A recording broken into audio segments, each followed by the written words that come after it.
Muy buenas noches tengan todos ustedes, bienvenidos a otro programa más de nuestro desacuerdo.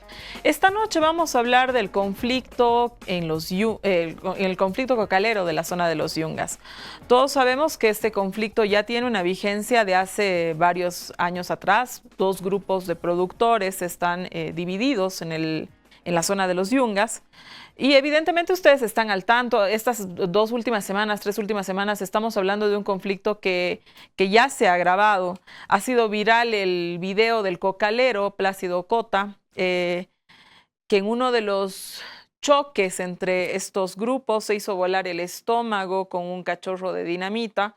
Gracias a Dios este señor está bien, hace 2 días ha dado una declaración, su primera conferencia de prensa, pidiendo que de alguna manera sosteniendo que todos son hermanos, ¿no? Nos alegra saber que Plácido Cota está bien.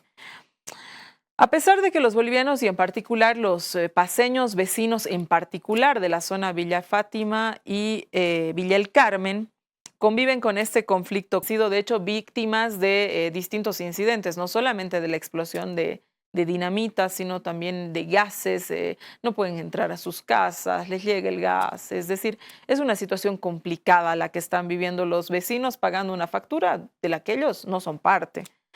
Pero incluso grupos de vecinos y nosotros los paceños que nos toca vivir, o los que vivimos en La Paz, vivir cotidianamente este conflicto, y la gente que lo lee de fuera, que incluso ha tomado partido por alguna de las partes, digamos, pocos saben del origen del conflicto. Pocos sabemos de qué se trata este conflicto. Y contribuyen al desconocimiento algunos medios de comunicación que han decidido tomar partido por alguno de los grupos.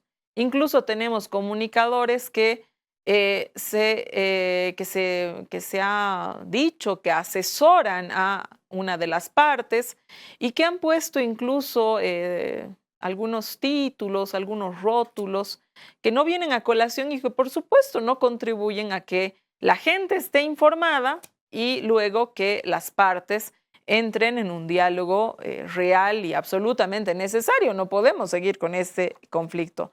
Como todo lo que pasa en Bolivia, este tema también es producto de, o también va a estar sujeto a la polarización. Nosotros esta noche en nuestro desacuerdo trataremos de ir un poco más allá de esa polarización y presentarles a ustedes la realidad de la producción de coca de los Yungas y por qué este sector está en conflicto. La idea de este programa es intentar por lo menos acercarnos un poco a las causas reales de este conflicto e intentar mirar si es que se avecina o no una solución para un conflicto que ya tiene muchos años y que actúa por oleadas. La producción ha preparado una cápsula para que nosotros nos pongamos en contexto de lo que está pasando en el presente. Vamos a eso. El conflicto cocalero continúa luego del fracaso del diálogo convocado por el gobierno y los sectores de productores que se disputan la venta de los mercados de hojas de coca. La tensión lleva casi 4 semanas. El sector en protesta, que responde al dirigente Freddy Machicado, se negó a asistir a la reunión prevista para el jueves pasado si se hacía presente el bloque de Arnold Alanes, que desde el año pasado administra el llamado Mercado Paralelo. Este diálogo fue convocado por el ministro de Desarrollo Rural y Tierras, Raimi González, luego de varios días de enfrentamientos en las zonas de Villa Fátima y Villa El Carmen de La Paz. En la primera se encuentra el mercado de Adepcoca y en la segunda el mercado paralelo. Durante estos días se registraron enfrentamientos entre los cocaleros de Adepcoca, que usaron dinamitas, y la policía, que dispersaron a los manifestantes con gases lacrimógenos. El dirigente, Freddy Machicado, representa un sector de los cocaleros yungueños que tiene su sede en Villa Fátima. Los dirigidos por Arnold Alanes también son cocaleros yungueños, pero disidentes de Adepcoca, y tienen su sede en la calle 1 de Villa El Carmen. Ambos sectores se arrojan la representación de la totalidad de los cocaleros de los Yungas. Sin embargo, las leyes que regulan la venta de hoja de coca para su consumo legal y tradicional, cuyo precio bajó notablemente, reconocen únicamente un mercado en La Paz y otro en Cochabamba. El diálogo aún no asoma y se anuncian más marchas cocaleras en La Paz.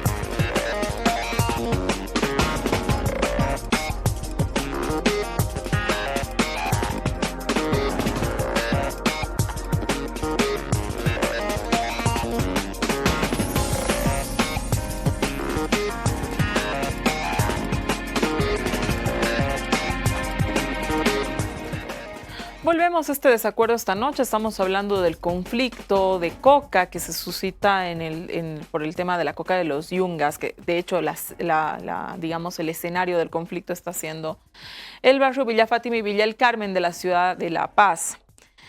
Esta noche voy a presentar un panel muy interesante. Patricia Schulber está con nosotros. Patricia es directora de la Fundación Semilla. Bienvenida, buenas noches. Muchas gracias, buenas noches.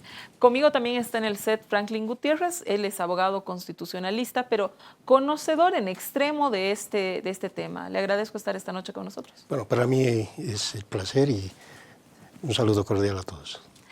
Desde Cochabamba y vía Zoom nos acompaña Catherine Ledebur. Catherine, buenas noches. Catherine es directora de la Red Andina de Información para los Derechos Humanos y otra mujer que conoce muy bien el tema de la coca, tanto lo que sucede en los yungas como lo que sucede en el Chapare. Bienvenida. Muchas gracias por la invitación, Susana. Voy a empezar contigo, Patricia. A ver, los yungas son el lugar ancestral de producción de la hoja de coca. Una vez aprobada la ley de coca, se eleva la cantidad de hectáreas que se permiten de producción legal a 22.000 y un tercio de esas 22.000 se van al Chapare, lo que no cae muy bien a la Asociación de Productores de los Yungas, ADEPCOCA. Se dice que en ese momento es que ADEPCOCA se distancia del MAS. ¿Consideras que ese es el origen del conflicto, digamos, de lo que estamos viviendo hoy en la actualidad? Es bastante interesante porque la investigación de Sandra Ramos, efectos sociopolíticos en los productores de los yungas, justamente concluye que la 906 pone en conflicto dos modelos de interpretación de la legitimidad de la producción, ¿no? Entonces tenemos a uno que es económico y político, impulsado por el gobierno y por las organizaciones del trópico, frente, ¿no?, al modelo originario, ancestral de los yungas. Entonces esto genera efectos sociopolíticos que evidencian, para empezar, un debilitamiento mutuo en la relación entre los yungas y el gobierno, para seguir una crisis interorganizacional dada la polarización. Y bueno, tercero, una crisis en el orden sociopolítico de los productores. Si tú a esto le sumas la crisis que ha generado la pandemia, sumadas las políticas restrictivas de interdicción y la criminalización a los cultivadores que se ha hecho en la época de Áñez, pues obviamente el conflicto se agudiza mucho más, ¿no? ¿Por qué? Porque justamente en esa época tenemos un 14% de la población, que es la población cocalera, que no podía producir ni comercializar su coca. Pero, y esto justamente produce un encarecimiento en el oriente boliviano, donde tú podías encontrar que la hoja de coca estaba por los 150 bolivianos la libra. En Argentina había una escasez enorme de hoja de coca y justamente por eso nacen a partir de la sociedad civil las iniciativas para empezar a importar coca o cultivar coca, porque ahí la gente estaba pagando entre 45 y 50 dólares. Pero irónicamente es justamente esa época en la que la ONUDC nos dice, ¿no?, que se produce un incremento del 15%. Entonces, ¿qué significa esto? Que en esa época teníamos un sector cocalero que podía producir y circular, comercializar su hoja de coca y otro que no. Entonces creo que esos son unos puntos bastante interesantes que dan bases para entender de dónde viene este conflicto. A ver, se señala que hay que este divisionismo, digamos, entre los sectores ahora mismo de los yungas lo habría consolidado de alguna manera el movimiento al socialismo, pero luego, ya haciendo mención precisamente a las últimas elecciones, por ejemplo, igual puedes hacer una revisión de las anteriores, ¿no? El MAS gana en estos lugares, ¿no? Entonces, ahí nos preguntamos cuál realmente, o sea, cuán realmente transversal es o no es el tema político, ¿no? Es decir, esta pregunta te la hago porque creo que está sobreagendado el hecho de que un sector le responde al MAS y otro le adversa al MAS, ¿no? Pero cuando uno mira las elecciones dices, ¿qué pasa? Porque en todos los sectores ha ganado el movimiento al socialismo si uno se fija la malla electoral, ¿no es cierto? Entonces, y luego tú tienes de pronto en los grupos, ¿no?, gente que de pronto está politizada de forma transversal. En aquellos que supuestamente adversan al MAS, encontrarías dirigentes que también, digamos, tienen una filiación política masista. Entonces, un poco, ¿de qué se trata esto? Quisiera que nos expliques cómo se, digamos, explica, lo reitero, esta división. Mira, en temas orgánicos creo que la que mejor podría explicarte es Catherine Ledebour, pero a mí el tema que me parece interesante es justamente lo que tú planteas, ¿no? Porque el MAS gana en 5 de 6 municipios con 53.6% de los votos, ¿no? Inclusive, si no me equivoco, ha sido la más votada por el MAS. Entonces, tú puedes encontrar ahí una cosa bastante clara, ¿no? Ahí están los resultados y eso es. Ahora, el tema de la polarización evidentemente es complicado porque hay una facción que evidentemente es masista y es ampliamente, ¿no? Han votado en las elecciones, ahí está. Pero tienes otra facción que claramente, yo recuerdo que en 2019-20, si no me equivoco, fue Franklin Gutiérrez, el anterior dirigente, que dio su apoyo abiertamente a Áñez. Entonces creo que ahí algunos hechos hablan por sí solos, ¿no? ¿Consideras que el origen del conflicto, más allá de la politización que existe, sea económico? Nos hablabas que había un momento de que no se podía comercializar la hoja de coca, pero luego que la comercialización misma de la hoja de coca sí se podía realizar. Entonces, quisiera que nos expliques un poco a qué te refieres con esto y el tema de los precios y en qué situación están los precios ahora mismo que nos permitan inferir que estamos hablando también de un tema económico. Perfecto. Bueno, yo considero que es un tema bastante complejo, que no solamente es económico, efectivamente es económico, es político, pero también tiene un bagaje histórico muy importante, ¿no? Porque si tú te das cuenta, las comunidades cocaleras de los Yungas vienen pues de un acervo feudal, de un acervo blanco y que además siempre ha tenido representación política, incluso en las épocas más fuertes de la guerra contra las drogas, ¿no? Que plantea Estados Unidos. Y por otro lado tienes a los cocaleros del trópico que tienen un acervo sindicalista. Entonces, el origen de la disputa histórica es básicamente eso, ¿no? Por otro lado, efectivamente el factor económico ahorita es lo que está preocupando más que nada a los productores porque ha bajado bastante el precio de la coca, pero esto es algo que se ha dado gradualmente justamente desde la pandemia y no se ha podido recuperar. Y en ese sentido es que justamente hay iniciativas, hay propuestas que creo que deberían tomarse en cuenta y revalorizarlas en este momento, que es cuando más hace falta, ¿no? No solamente de industrializar, que ya hay iniciativas, pero también de seguir con el tema de la exportación adelante, porque como tú mencionabas, a partir de la escasez que se ha dado en Argentina, se han hecho políticas internas a raíz de la demanda de la sociedad civil, además, para poder internar legalmente hoja de coca.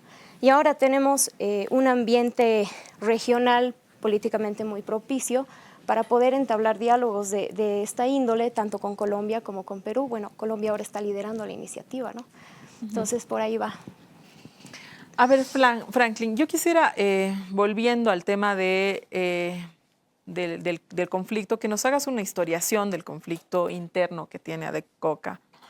¿Por qué ¿por qué se parte el sindicato en dos partes, ¿no? O sea, al principio era uno solo y hoy día tienes un sindicato disidente que de pronto ha convocado unas elecciones. Esas elecciones, si bien han reconocido a un ganador, ¿no es cierto? Ese ganador no puede administrar el mercado que la prensa y que toda la gente llama legal, ¿no? A pesar de haber ganado las elecciones.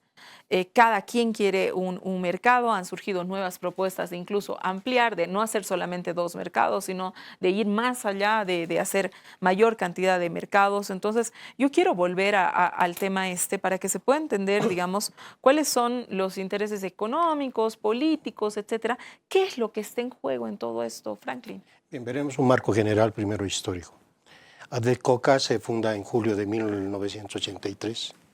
Y tiene que esperar 6 años para obtener su personería jurídica. Empieza con Hernando Siles Suazo y termina en el gobierno de Jaime Paz Zamora, donde le dan su personería jurídica, pero en base a manifestaciones, en base a anuncios de huelgas. O sea, Adecoca siempre ha nacido con conflictos desde su personería jurídica.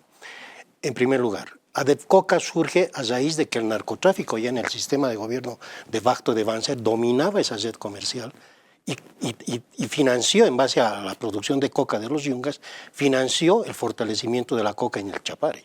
Esto ya se da en el gobierno de Banzer. Entonces, ¿qué es lo que sucede? Los yungas ven desesperados, dicen, bueno, en Cochabamba también está produciendo más coca, pero ya desde el gobierno de Banzer. Y ven la necesidad desde Coripata de organizarse y crear un sindicato fuerte. Nadie los entendía. ¿Por qué querían organizarse? Precisamente para evitar la intromisión y monopolización del narcotráfico. Es que los cocaleros querían organizarse para tener control juntamente con el gobierno. Entonces, ellos son los que pregonan y dicen, queremos, en otras palabras, control social. Y se da desde el año 83, el 89, y posteriormente el conflicto, ¿cómo va a surgir? Precisamente empieza con la constituyente. Había que encontrar la forma de que el cocalero, como no tenía representaciones políticas, tenían que encontrar la forma de constitucionalizar la producción de la coca originaria, pero esa coca originaria que alimentaba a los aymaras, alimentaba a los yanaconas, alimentaba a todo el campesinado, incluso Adolfo Vallivian, el gobierno de Vallivian, producía coca, era el primer presidente cocalero en Bolivia, que producía y exportaba coca a la familia Vallivian. Entonces vean ese poder que tenía la coca. Entonces se ve la necesidad de constitucionalizar, pero el constituyente cometió un grave error en el artículo 389, al control comercialización lo deja ley, cuando debería haber sacado otro artículo y no tener un solo artículo dedicado a la coca.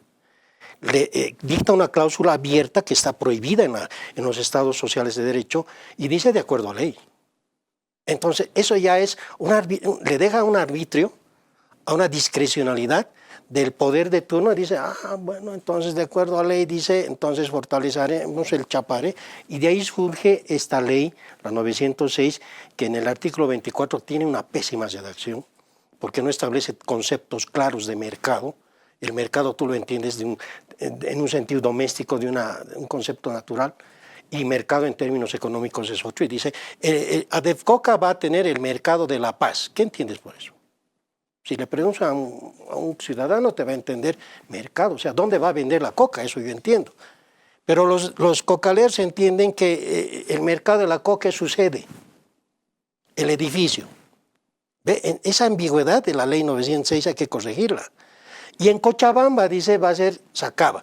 Los cocaleros dicen, no, un ratito, nosotros vamos a pelear en la constituyente para que de acuerdo a ley se vaya a crear en Sacaba otro mercado.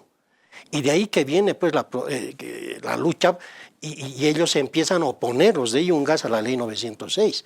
Ahí viene el cerco de La Paz, ¿te acuerdas? Que cercaron en la Plaza Murillo, ahí surge Franklin Gutiérrez, viene el tema de, se entrega la dirigencia de la ADEFCOCA a los fundadores cometen el error de entregarle a Franklin Gutiérrez, que no tenía ninguna legitimidad.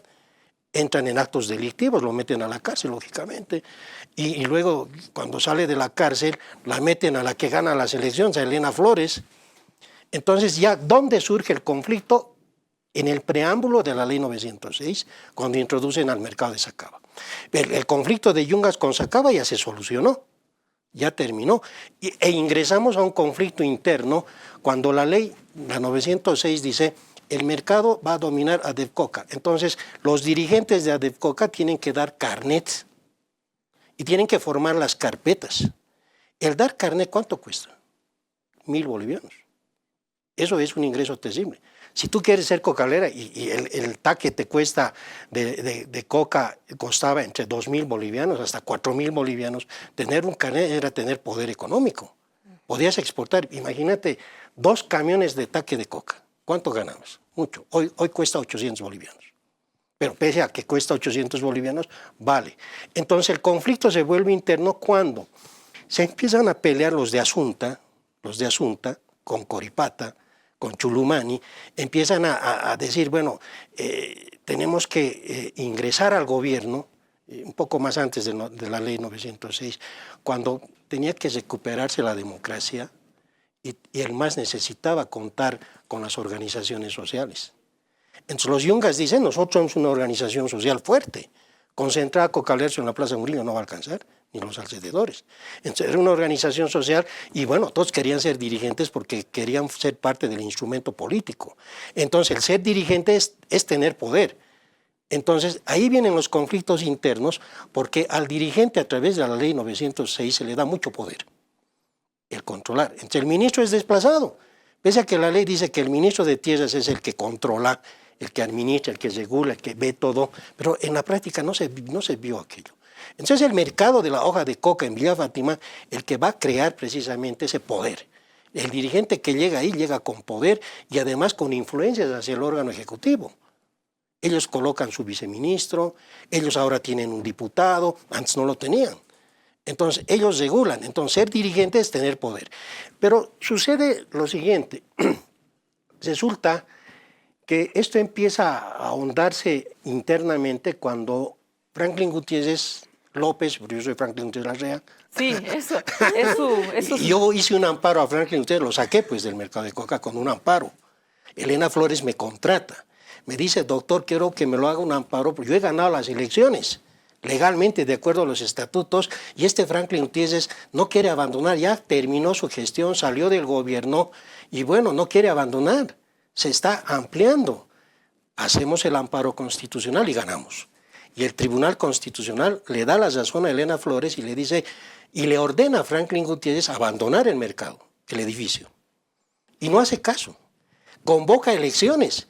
El tribunal le da una combinatoria al tribunal electoral formado por él y le dice al tribunal electoral, ustedes están prohibidos de llevar adelante elecciones. Y el Tribunal Constitucional le combina. Los cocaleros que estaban afines a Franklin Gutiérrez lo hacen cosetear a la notificadora, pero notifican las paredes. Entonces ahí ya se crea un mercado paralelo fuerte.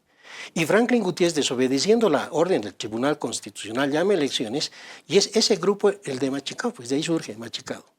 En cambio, Elena Flores dice, ya se están enfrentando mucho, voy a tomar una decisión valiente.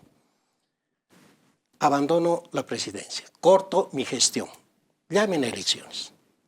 Convocan a elecciones y de ahí gana Alanes. Entonces, ¿quién es el mercado paralelo? Alanes no es, pues. Entonces, ¿qué hace Alanes? En vez de sentarse en su silla presidencial de Adepcoca en el mercado, lo sacan y en la calle hacen una elección como un cabildo y ahí sale Machicado. Entonces, ¿quién es el mercado paralelo? No es Alanes. Entonces, las noticias dan mala información en ese sentido. El mercado paralelo es de Machicado, es como si O sea, todas las organizaciones afiliadas, para entenderle bien, todas las organizaciones afiliadas, digamos, a Adepcoca, hacen una elección a la que convocada por Elena Flores, ¿no es cierto? Por su comité electoral. Por su comité electoral de Elena Flores, ¿no? Ese, digamos, sería el comité que tiene, digamos, validez incluso legal, que le ha otorgado los distintos poderes. Sí. Convocan una elección y de esa elección sale Alanes. Claro. Pero Alanes, digamos, es de alguna manera sobrepasado, por decir, digamos, una irreverencia de este otro grupo que no le quiere dar el espacio donde le corresponde. ¿Es así? Es.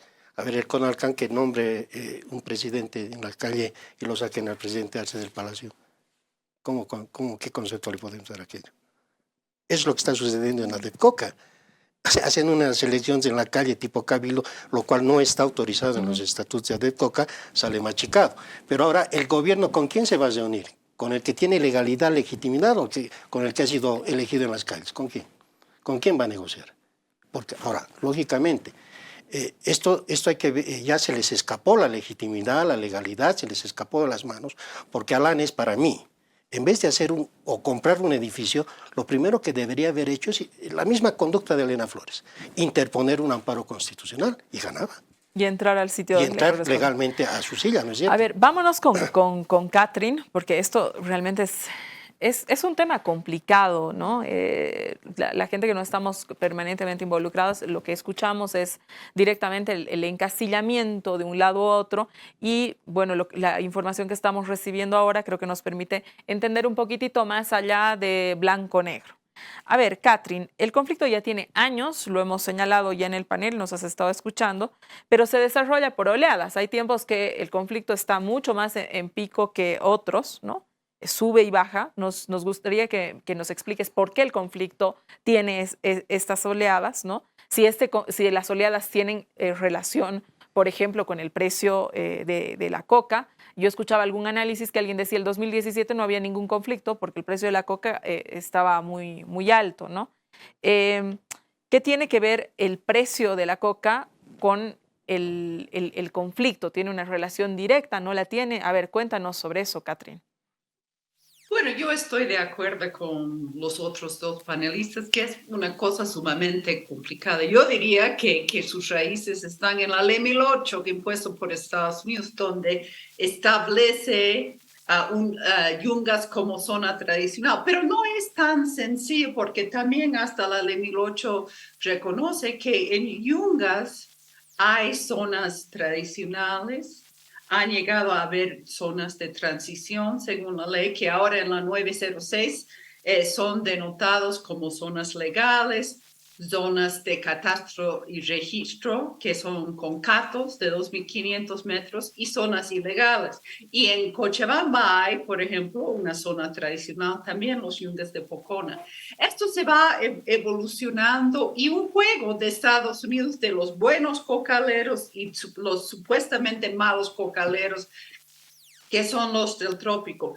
Pero a través de la evolución del tiempo, lo que vemos es que la migración sigue expandiéndose la zona de los Yungas.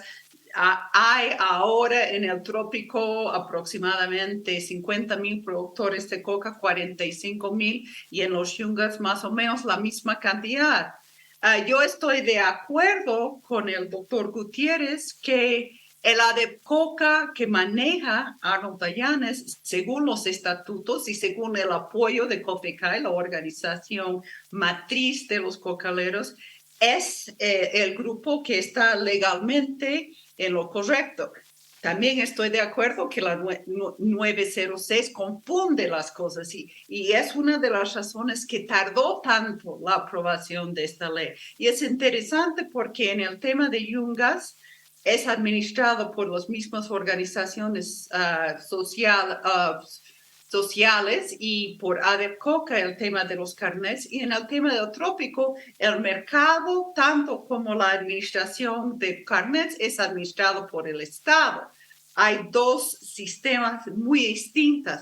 Ahora, el precio de la coca estaba gracias a una política implementada ambos en las zonas de Yungas con registro y catastro y en el trópico, el control social de la hoja de coca sumamente alto, ¿no? Eso brindaba a cada familia un ingreso decente si tú lo divides mensualmente las cuatro cosechas, como una caja de ahorro o como un cimiento que permitió la subsistencia de las familias, algo que nunca hizo la erradicación forzosa. Ahora, el tema es con el golpe de Estado, primordialmente, baja la hoja de coca dramáticamente. ¿Por qué? Porque los productores de Cochabamba, los chapareños no podían llegar a Cochabamba. Después cerraron todos los mercados legales durante el golpe. O sea, la libra de coca que ahora ha vuelto a subir en Yungas a unos 30 bolivianos, estaba en 5 bolivianos en las zonas productoras y como notó Patricia, sumamente alto. Entonces, un error garrafal, pero intencional del gobierno golpista, que de paso también encerraron de manera indebida a Elena Flores por el periodo de más de un año, porque ellos estaban estrangulando la parte orgánica sindical legítima de las organizaciones de hojas de coca en ambos lugares, en el trópico de Cochabamba y en los Yungas. Esto fue seguido por la subida de alguien vinculado con el grupo de Franklin Gutiérrez, no el doctor que está aquí, pero el otro Franklin Gutiérrez, a viceministro de Coca, vale la pena distinguir, a viceministro de Coca, y fue tan corrupto que ni duró en el gobierno de años, que eran campeones de la corrupción. Llegó tan mala la situación que los yunqueños aceptaron por primera vez un cochabambino no cocalero como viceministro de Coca. Y vemos que esa agudización con la pandemia encima condujo a la expansión del cultivo de coca por desesperación de la gente, por un golpe racista que les excluía, excepto ese grupo pequeño privilegiado que surgió y que ganó terreno gracias a una alianza con Áñez y los grupos de ultraderecha, y vale la pena decir también con las resistencias, los grupos paraestatales ilegales, que también cometieron graves violaciones de derechos humanos en el golpe. Entonces, ese precio bajo porque la gente tenía mucho miedo. Ahora, ha vuelto a subir el precio. No estamos en los niveles de antes. Por ejemplo, estaba, yo creo, en 3.000 bolivianos la carga en el trópico, que son 100 libras, y un poco más en la zona de los Yungas. Lo que vemos con la recuperación de la democracia es que se renovó la erradicación concertada, se renovó los esfuerzos de control social de la hoja de coca, aunque eso todavía falta ser refinado, y estos conflictos prolongados que recurren, y eso es la temporalidad que me estás preguntando, Susana, en el calentamiento del golpe de Estado. Ahorita en un momento que coinciden directamente, por ejemplo, con los paros del Comité Cívico Pro Santa Cruz. Entonces, no se puede desligar la parte política y la vinculación con la derecha de un grupo que no quiere rendir cuentas, el grupo de Machicao no quiere tener elecciones, no quiere acatar a otro movimiento político. Pero no es solo eso. A veces veo el Estado diciendo los cocaleros de Camacho, y eso es demasiado sencillo por un conflicto muy complejo que data de décadas. Muchas gracias. Yo me tengo que ir a un corte. Nos han abierto, creo que un panorama que tiene unas complejidades tremendamente interesantes que van muchísimo más allá de pronto de lo que estamos viendo.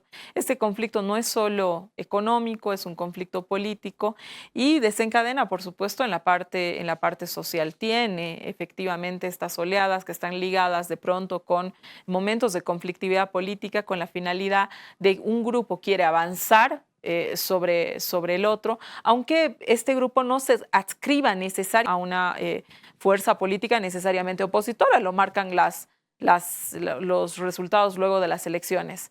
Tiene que ver los precios de la hoja de coca y una serie de cuestionamientos más a la propia ley, a la propia falta de claridad que existe en la ley. Quédese con nosotros que vamos a continuar en este desacuerdo hablando del tema del conflicto de la coca en los Yungas.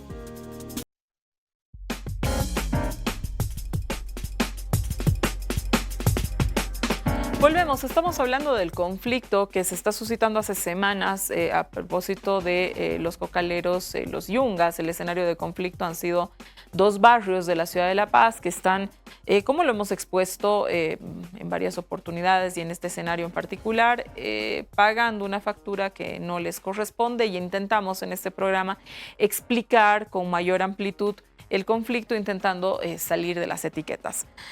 Patricia, otra cosa que está dentro de las etiquetas es que, como tú sabes, hay muchos intelectuales, de hecho periodistas, que se han enfilado detrás de una parte de la dirigencia de ADEP Coca y han señalado que el Chapare está metido en el conflicto. Esta mañana yo escuchaba una declaración que hacía de pronto un cocalero del Chapare que decía: nosotros no tenemos nada que ver, ¿no? O sea, entonces quisiera que nos cuentes un poquito por qué se hacen este tipo de afirmaciones y qué tiene que ver el Chapare en el conflicto cocalero de los Yungas.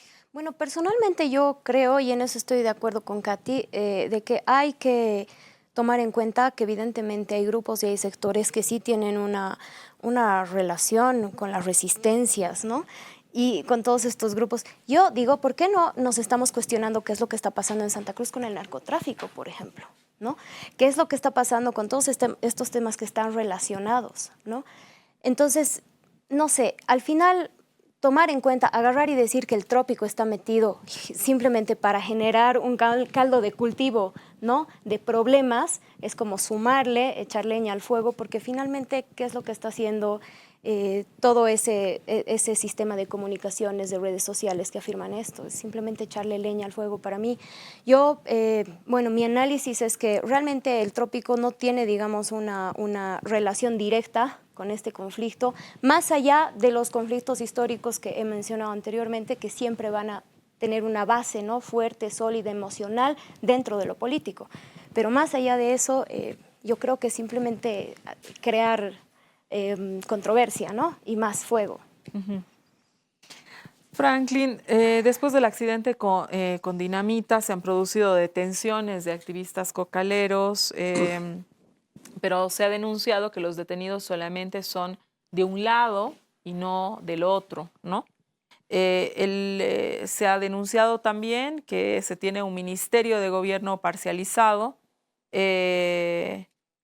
y del otro lado se ha denunciado que se tiene, digamos, unos medios de comunicación, unos asesores, digamos, de la comunicación también parcializados. ¿Qué dirías sobre esto? ¿Cómo explicarías esto? Bueno, yo he estado en el escenario de conflicto. He sido invitado a brindar un apoyo en mi condición de ex asesor de ADECOCA y he visto de cerca aquello. El grupo de alanes, que lo llaman mal llamado paralelo, porque el paralelo es el otro, resulta que compran un inmueble, le colocan su letrero ADECOCA en Villa del Carmen y ellos lo único que hacen es cuidar su inmueble. Esa gente está metida al interior, porque están siendo amenazadas con que ese inmueble va a ser dinamitado, va a ser volado. Entonces ellos cuidan alrededor y como hay esa amenaza, lógicamente es obligación de la policía y es obligación del Ministerio de Gobierno cuidar ese inmueble que está siendo amenazado con ser volado, porque al interior hay niños, hay mujeres, personas de la tercera edad. Pero ¿quiénes están en las calles? No son ellos. Los que están en las calles es el grupo de Machicado. Ellos son los que están manejando explosivos, que está penado por ley, por el Código Penal, cachos de dinamita, el autoatentado del señor que se hizo volar el estómago. Hay gente que está haciendo explosivos que crean zozobra en los vecinos. Entonces el Ministerio de Gobierno y la policía, ¿a quién va a atacar? ¿Al que está asilado en un inmueble? ¿Va a entrar al inmueble? No. Precisamente aquel que está haciendo manifestaciones en la calle con cachos de dinamita tiene que reprimir a ellos, porque eso está sancionado en el Código Penal y es obligación del Ministerio de Gobierno precisamente reprimir aquello. Pero yo no creo que haya un interés sesgado del ministro de Gobierno, menos de la policía, en querer beneficiar a un grupo y perjudicar a otro. Porque si vamos a hablar de perjudicar y beneficiar a alguien, empezaremos por la norma, empezaremos por la legitimidad. Entonces ahí vamos a poder distinguir quién es el legal y quién es el ilegal.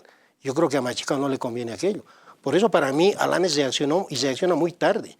Debería haber planteado un amparo constitucional hace tiempo. Por eso considero que no hay intromisión, sino lo que hay es una materialización y resguardo de seguridad ciudadana en la zona de Villafranca. ¿Qué piensa usted de que mañana han anunciado el grupo de Machicado movilizaciones, han planteado que no van a asistir a la mesa de diálogo que ha propuesto precisamente el Ministerio de Gobierno en la medida que se haga presente Alanes? Entonces, ¿con quién van a dialogar si el conflicto es entre el grupo de Alanes y el grupo de Machicado? O sea, es que para mí el diálogo no debería llamar el Ministro de Gobierno.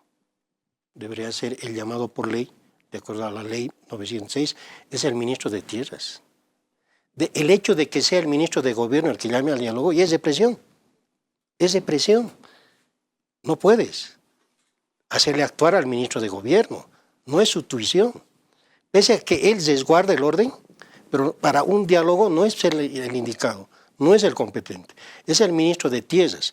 Y yo creo que la agenda la tiene que manejar el gobierno, porque si vas a dejar que la agenda del diálogo la ponga Lanz, la ponga Machicado, todos van a querer poner su capricho y ese diálogo va a ser de sordos y mudos. Entonces, es el gobierno bajo un sentido de razonabilidad, de imparcialidad, el que debe agendar un diálogo, y para mí que esto parte desde el punto de vista de que los dirigentes deben ceder. Alanes por un lado ceder, Machicado ceder, porque si queremos ya poner fin al conflicto, acá se aplica un adagio jurídico latino. Todos ganan y todos pierden.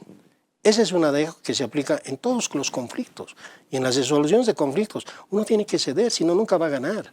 Entonces, yo creo que desde el planteamiento al diálogo está mal. No debe ser el ministro de Gobierno, sino debe ser otro ministro, junto al ministro de Tierras, el que convoque al diálogo. Catherine, si la causa del conflicto, como lo hemos señalado, entre otras cosas, es comercial, el problema lo ha descrito muy bien aquí el doctor Franklin Gutiérrez, hay un problema de cupos, ¿no es cierto?, del tema de los carnets que se venden. ¿No habría que cambiar de una vez la ley de coca para incorporar así a todos los sectores? Es que no, yo creo que no se puede vivir con dos sectores en una guerra interna. Otra cosa que voy a aumentar esta pregunta, tú hablabas de COFECAI. ¿No sería quizás COFECAI quien debería convocar al diálogo? Hemos visto a COFECAI de pronto también muy callada en este asunto y debería ser, ¿no te parece que deberían ser también de alguna manera ellos los que marquen una línea? Porque de todas maneras todos están adscritos a COFECAI. Sí, yo creo que varias cosas están pasando. Según lo que yo entiendo, la dirigencia y los dirigentes elegidos, mujeres y hombres de COFECAI, están respaldando al grupo de Alanes, ¿no? ADEP Coca surge de COFECAI. La tierra es donado, el predio en Vía Fátima donado por socios de COFECAI, pero hay un quebramiento de lo orgánico institucional que se tiene que retomar, ¿no? Yo me acuerdo, estaba en la elección de Elena Flores con la dirigencia, la plena de COFECAI, que estaba ahí con miles de personas. Entonces, yo creo que más bien si vuelven a la parte orgánica y las bases, la decisión, ellos optarían por Alanes. Pero tiene que haber la voluntad de diálogo. Y esto no es la primera vez que hay pedidos de diálogo. Constantemente han habido negociaciones con el gobierno de Morales. En esta gestión ha empezado la defensora del pueblo a intentar negociar. El ministro de gobierno ha fracasado. Estoy de acuerdo con Franklin, que no es su tuición. Seguimos con la visión del golpe de un ministro de gobierno que abarca todo. Y eso no funciona y tampoco va a tener una legitimidad en sectores cocaleros. Ahora, la ley 906 no es perfecto. Había mucho conflicto en el punto de las negociaciones, en los compromisos, en las diferencias, y yo creo que puede ser modificado de una manera salomónica, ¿no? Yo estaba preguntando a Dionisio Núñez, que es ex viceministro de Coca y ejecutivo de los yungas de la zona de la Asunta, y él me dijo que para él, que hasta se convoque el diálogo, que funcionan los dos mercados. Después se puede ver cómo se soluciona ese conflicto y una de las maneras de hacerlo es tener dos mercados permanentemente o tener dos mercados fiscalizados por el Estado o manejados por el Estado o un solo mercado manejado por el Estado. Hay miles de maneras de ver este tema con creatividad. En el trópico hay un solo mercado, el mercado de acopio en Sacaba, pero es un absurdo porque la mayoría de la coca legal, sin el informe del Estado y UNODC, se consume de consumo tradicional en Santa Cruz y en Tarija. Entonces, es un absurdo pensar que un productor de coca va a llevar su coca hasta Sacaba 4 horas, hacerlo registrar en Sacaba y arrastrarlo a través del trópico a Santa Cruz, ¿no? Podríamos ver soluciones creativas que benefician a todos, porque ¿qué es lo mejor para los cocaleros y las cocaleras y los bolivianos y las bolivianas? Más coca al mercado legal, más coca fiscalizada, coca controlada con precios altos, pero el problema es, hay un lado que no quiere sentarse en la mesa, hay un lado que no quiere hacer soluciones de corto ni de largo plazo, el grupo de Machicao. Entonces, ¿qué se hace en un diálogo cuando una de las partes no piensa ni ceder ni considerar nada. Es sumamente Catherine, complicado. yo te hago una pregunta antes de irnos a un corte porque nos tenemos que cerrar. ¿Por qué crees que el grupo de Machicao, muy cortito, no quiere sentarse en la mesa?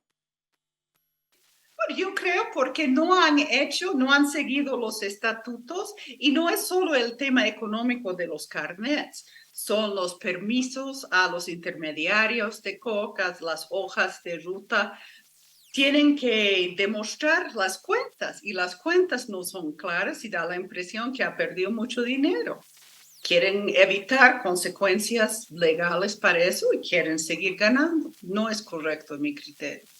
Me voy a un corte, vuelvo con las conclusiones de este programa interesante, que creo que solamente la hora nos ha dado para abrir un poco las cartas. Es un tema muchísimo más complejo.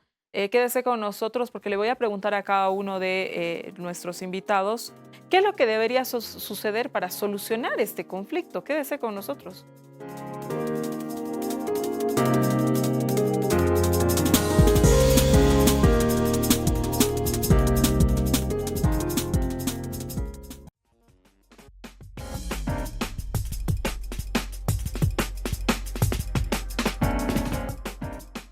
Conclusiones de un minutito. Esa pregunta, Patricia, la que les hacía, ¿qué se puede hacer, qué debería suceder para solucionar el conflicto? Un minuto riguroso.